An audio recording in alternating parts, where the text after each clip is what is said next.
بسم اللہ الرحمن الرحیم، الحمد للہ والصلاة والسلام علی رسول اللہ۔ آج کی حدیث سنن ترمذی سے اور اس کا نمبر ہے 1931۔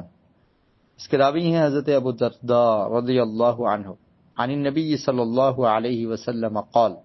من رد عن عرض اخیہ رد اللہ عن وجہہ النار یوم القیامہ۔ رسول مکرم صلی اللہ علیہ وسلم نے ارشاد فرمایا کہ جو شخص اپنے بھائی کی عزت کا دفاع کرتا ہے، یعنی اگر اس کی بے عزتی کی جا رہی ہے، اور ایک روایت میں الفاظ ہیں کہ اس کی عدم موجودگی میں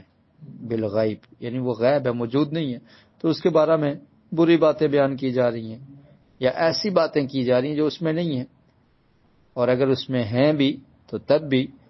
ان باتوں کو لوگوں میں نشر کرنا، لوگوں میں بیان کرنا یہ درست نہیں ہے، کیونکہ اس کی غیبت کی جا رہی ہے۔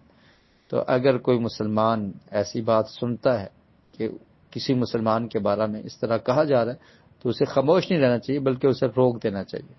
کہ اس کی غیبت نہ کرو بھائی، غیبت کر کے اپنا نقصان کر رہے ہو، یا اس کے بارے میں جھوٹی باتیں بیان کی جا رہی ہیں، پروپیگنڈا کیا جا رہا ہے، تو اسے چاہیے کہ وہ دفاع کرے، روکے کہ وہ ایسا نہیں ہے، تم لوگ غلط بیان کر رہے ہو۔ تو اس کا فائدہ کیا ہوگا؟ مسلمان کی عزت کا دفاع کرنا ایسے ہی ضروری ہے جیسے اس کے خون کا دفاع کرنا ضروری ہے۔ جیسے مسلمان کا خون حرام ہے نا، کسی مسلمان کو قتل نہیں کیا جا سکتا، ایسے ہی کسی مسلمان کی بے عزتی کرنا یہ بھی حرام ہے، اس کی عزت کا دفاع کرنا ضروری ہے۔ تو فرمایا کہ جو شخص عدم موجودگی میں اپنے مسلمان بھائی کی عزت کا دفاع کرتا ہے، رد اللہ عن وجہہ النار یوم القیامہ، تو اللہ تعالیٰ قیامت کے دن اس کے چہرے کو آگ سے دور کر دیں گے۔ اللہ اکبر، کتنی بڑی حدیث۔ اور اس سے غیبت بھی رک جائے گی۔ اگر کوئی لوگ غیبت کر رہے ہیں تو مسلمان روک دیتا ہے کہ نہیں، غیبت نہ کرو، کسی کے بارے میں کوئی بات ہو رہی ہے تو دوسرا مسلمان خاموش نہ بیٹھا رہے بلکہ روک دے کہ ایسا نہیں کرنا۔ وہ دفاع کرے گا اس کی عدم موجودگی میں اللہ کی رضا کے لیے کہ ہمارا مسلمان بھائی ہے، اس کے بارے میں اس کی عزت کا میں دفاع کر رہا ہوں، تو اللہ تعالیٰ قیامت کے دن اس کو جہنم کی آگ سے بچا لے۔ اور پھر یہ بھی سمجھیے کہ مسلمان کی عزت کا دفاع کرنا، مسلمان کے مال کی حفاظت کرنا، مسلمان کے خون کی حفاظت کرنا، اور اگر کوئی اس کے مال پر ڈاکہ ڈالے تو اس کا بھی دفاع کرنا ضروری ہے۔ کوئی اس کی جان لینے کے درپے ہو تو اس کو بھی روکنا ضروری ہے۔ کوئی اگر اس کو مارنا چاہتا ہے اس کا بھی دفاع کرنا ہے، اور اسی طرح اگر کوئی اس کی بے عزتی کرنا چاہتا ہے تو اس کا بھی دفاع کرنا ہے۔ یہ سب مسلمان، چونکہ تمام مسلمان آپس میں بھائی ہیں، تو انہوں نے مسلمانوں پر اگر کوئی بھی ظلم ہو تو اس کا دفاع کرنا ان کے لیے ان کا حق ہے اور ان کے لیے ضروری ہے۔ تو اگر صرف اس کی عزت کے دفاع کرنے کا اتنا اجر ہے تو آپ دیکھیے اگر کسی مسلمان پر ظلم ہو رہا ہے اور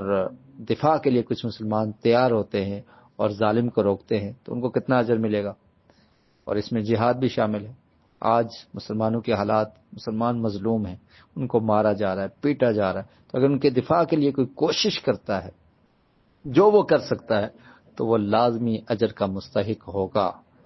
تو بہرحال اس حدیث میں غیبت کی بھی ممانعت ہے، غیبت سے بھی روکا گیا ہے،